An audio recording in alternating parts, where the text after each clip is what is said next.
Seja muito bem-vindo ao Papo com Deus. Eu e o Wilber queremos guiar você por esse estudo incrível.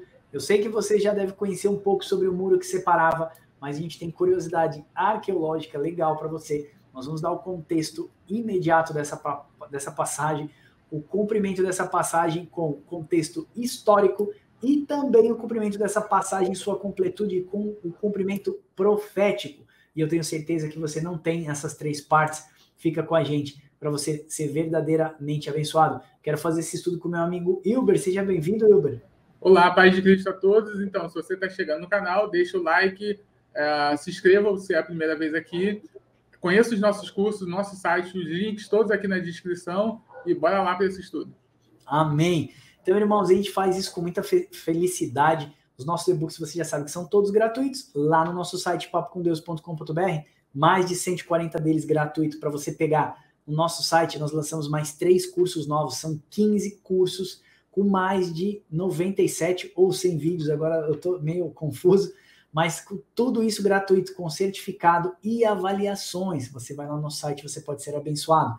Eu quero fazer um desafio agora, se a gente tem abençoado a sua vida, pega esse link aqui do YouTube que você está vendo nesse vídeo, manda para sua galera e pede para uma pessoa a mais se inscrever no nosso canal. A gente quer ser relevante para mais pessoas. A gente está sendo relevante para um número pequeno, porque as pessoas têm sido abençoadas, mas não têm convidado outros. Vamos ser as sementes que Deus vai usar para abençoar a nossa geração. Pega esse link aqui, manda para tua galera, pede para se inscrever aqui no Papo com Deus. Nos abençoa também, assim como nós temos abençoado vocês. Amém? Todo o nosso conteúdo é gratuito, você já sabe. O Papo com Deus é um movimento evangelístico que visa servir a igreja de Cristo e edificar o povo santo, a morada do Pai na eternidade. Você, abençoado que está aí do outro lado. Então nos abençoa também, amém? Bora lá começar esse estudo. E agora eu quero mostrar para você o muro que separava, né? Nós conhecemos muitas palavras na Bíblia, a gente vai ver assim, o Senhor resgatou-os de longe e trouxe paz para os de perto. E aí a gente começa a entender isso quando Jesus entra pela região de Decápolis. Se você não fez o nosso estudo aqui sobre as 10 cidades do Reino do Norte, que apontava para o Reino do Norte, as 10 cidades chamadas Decápolis, vamos deixar um card para você aqui em cima, para você pegar esse vídeo aqui e estudar também. A Bíblia fala que Jesus entra pela região de Decápolis, pregando que o reino de Deus já é chegado. Decápolis habitava muito próximo à região da Samaria, onde eram os samaritanos, o povo judeus, né? A tribo do norte, as 10 tribos perdidas do norte, que se misturaram entre os gentios e não passaram mais a adorar o Senhor. Poucos deles, é verdade, ainda guardavam os mandamentos do Senhor. Max, de onde você está tirando isso? A mulher samaritana no poço de Jacó, fala Jesus. Os judeus falam que tem que adorar no monte. Nós, os samaritanos, falamos que tem que adorar no monte. Os judeus dizem que é no templo. Aí Jesus fala assim, olha, verdadeiramente essa é a hora e ela já chegou, que os adoradores adorarão o Pai em espírito, em verdade. Então os samaritanos não tinham templo, então eles adoravam no monte. Os judeus, que era o reino do sul, habitavam em Judá, a capital Jerusalém. Então eles adoravam no templo. E eles não reconheciam mais os seus irmãos da tribo do norte como irmãos em Cristo. Então o que eles faziam? Eles separavam os irmãos. Por conta disso, eles criaram esse bendito muro aqui, ó, de separação chamado Soreg. Jesus Cristo veio exatamente para romper esse muro de separação. Max, dá um zoom aí para eu entender esse negócio melhor. Deixa eu ver se eu consigo dar um zoom aqui para você. Pronto.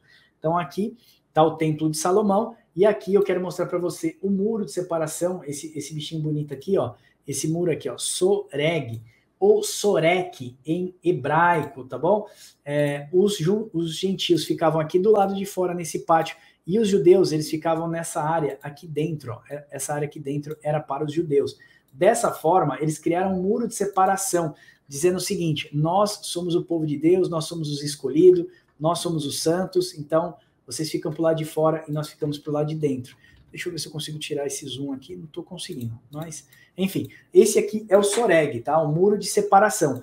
E eu quero ler agora com você essa parte aqui, espera só um pouquinho, pronto, consegui voltar aqui, estava com uma dificuldade. Vamos lá, de acordo com Flávio Joséfo, ele era o historiador do primeiro século, tá? Ele era judeu, o templo de Herodes possuía um muro chamado de Soreg, ou Sorek. Esse muro não existia no templo original, ok? Então esse muro foi feito no templo do rei Herodes. Então os judeus criaram o Soreg exatamente para afastar os gentios, que eles chamavam, ou não só os gentios, mas os seus irmãos também, da tribo do norte quando apareciam para adorar o Senhor. Então, ele impediu os judeus, que os gentios, adentrassem nas áreas mais internas do templo, onde só os judeus poderiam entrar. Então, esse pátio todinho aqui era dos gentios, tá vendo? Eu coloquei aqui o pátio dos gentios, e essa parte interna aqui, que eu já dei o zoom aqui para você ver, só essa parte interna aqui os judeus podiam entrar. Então, eles entravam ali, entregavam o sacrifício e adoravam o Senhor do lado de fora do templo, não podiam estar mais próximo. Por que eu deixei todo esse gráfico? Para você ver que o Muro das Lamentações fica aqui, que é o Muro Norte. Ele fica apontado ali, parte de trás do tabernáculo. Por isso que até hoje os judeus vão até lá, colocam as mãos no muro e adoram, que é o ponto mais próximo que eles tinham do Santo dos Santos, que ficava aqui dentro, ó. Os Santos dos Santos ficavam bem aqui dentro, ok? Então, eles adoram ali e criam uma idolatria daquele local.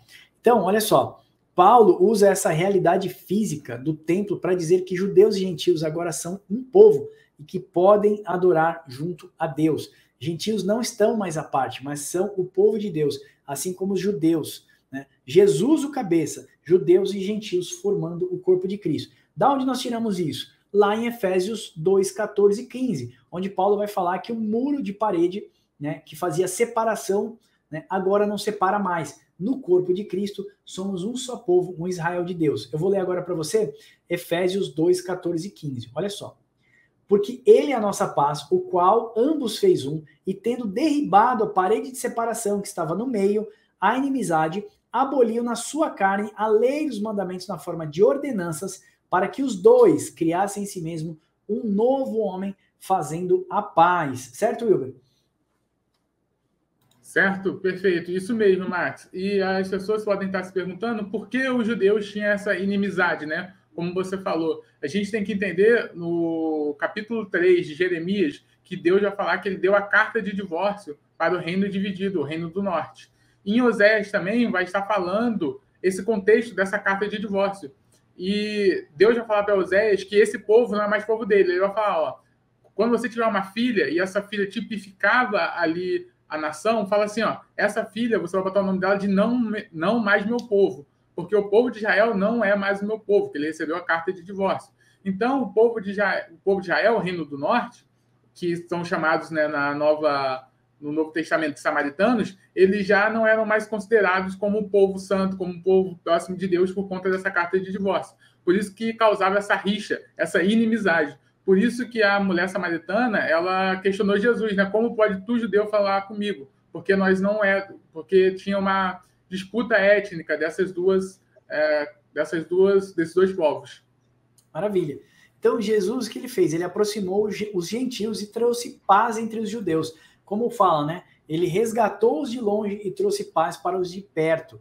Então, esses dois, judeus e gentios, são as duas testemunhas do Senhor. Efésios 2,17. E vindo, aqui está falando de Jesus, e vindo ele, evangelizou paz a vós outros que estáveis longe, e paz também aos que estavam perto. Paulo está falando isso. Efésios 2,13. Mas agora, em Cristo Jesus, vós que antes estáveis longe, fostes aproximados pelo sangue. Nós podemos considerar nós, os gentios também, ok? Não só o reino do norte.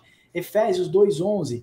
Éreis gentios na carne, estranho às alianças, mas em Jesus vós fostes aproximados aos de longe e aos de perto também. Paulo está dando um exemplo lá em Efésios 2,14, exatamente isso. Essa parede de separação não separa mais. Ela foi derribada na cruz do Calvário, no sangue de Cristo. Então não somos mais estrangeiros, não somos mais estranhos às promessas, mas nós somos coparticipante delas. Efésios 2,19.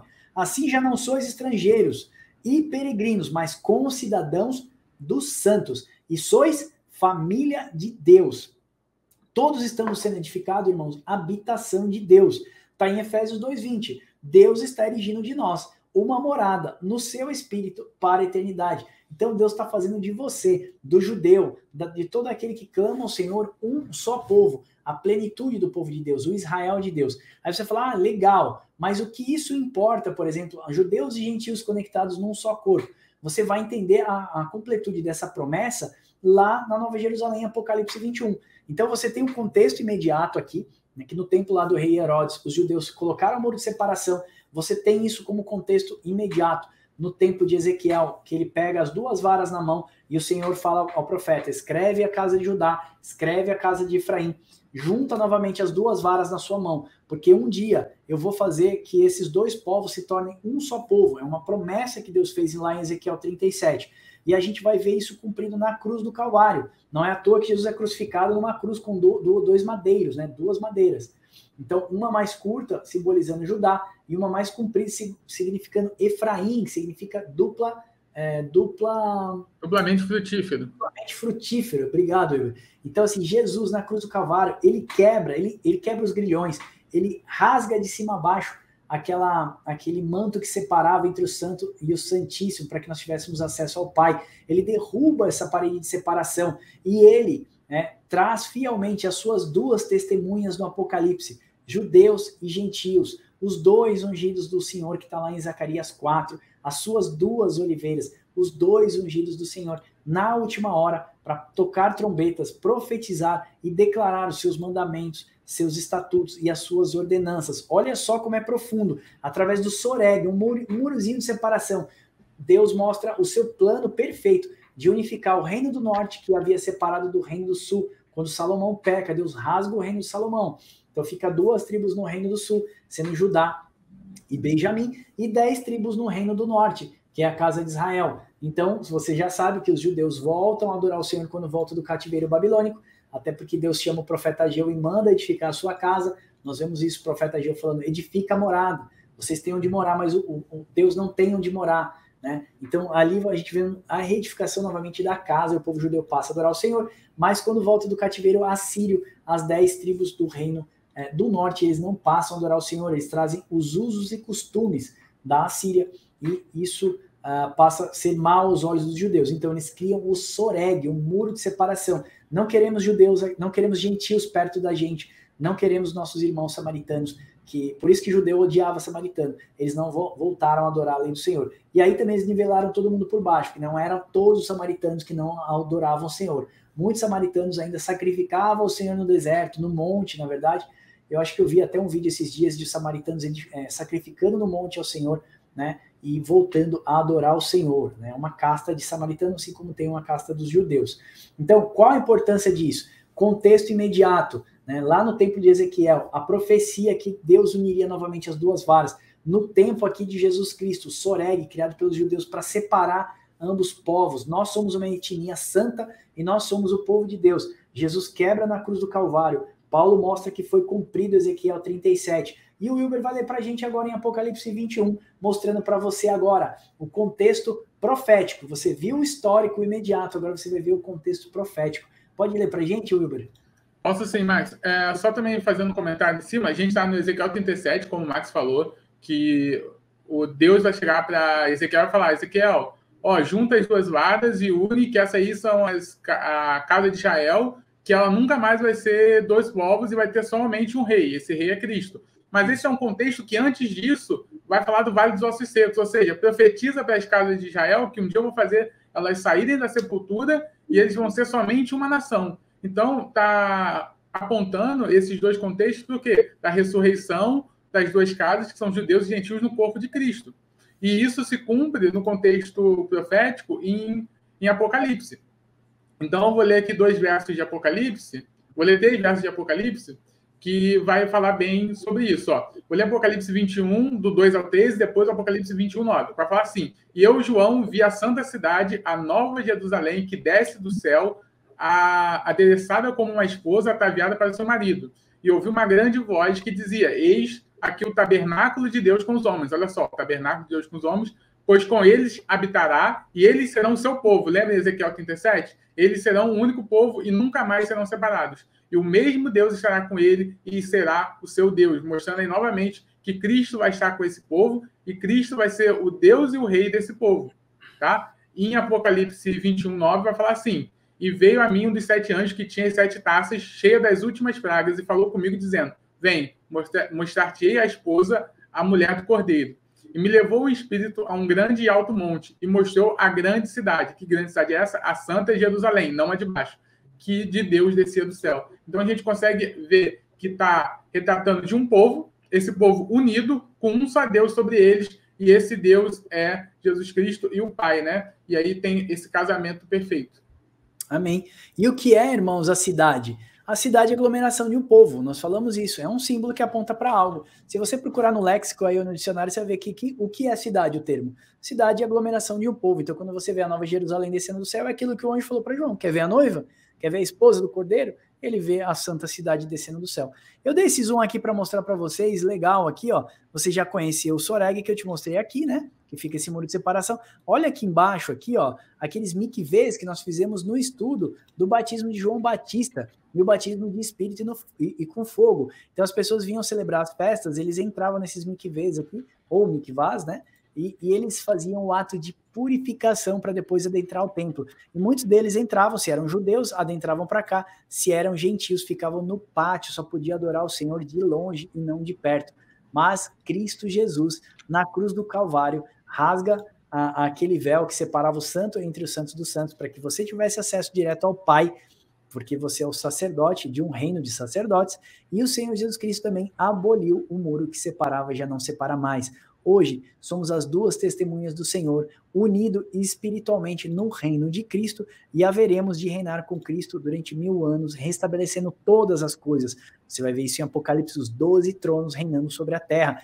Por isso que a Bíblia fala, Paulo vai falar que nós julgaremos, né, a própria igreja e o mundo também. Não seremos aqueles que vão julgar o mundo. Nós vamos fazer um estudo chamado Os 12 Tronos, né? O julgamento dos 12 tronos, e vai ser revelador para abençoar a sua vida. Se você gosta dos nossos e-books, nós lançamos um e-book maravilhoso que é o Dicionário do Apocalipse. Dá um pulinho lá no site do Papo com Deus, baixa esse e-book, você vai ter bastante revelação e símbolos e significados que hoje você lê e não conhece, você vai ter uma revelação surpreendente, amém? Se você gostou desse estudo, aqui embaixo tem um link para você fazer download desse e-book, e se a gente foi relevante para você e abençoa a sua vida, deixa um like aqui pra gente, quiser fazer mais algum comentário, deixa aqui nos comentários, mas pega esse vídeo para nos abençoar, envia para tua galera aí, e aí você com certeza vai nos abençoar, a gente vai conseguir ser relevante para mais pessoas. Esse é o nosso desejo, amém? Deus abençoe vocês e até o próximo Papo com Deus.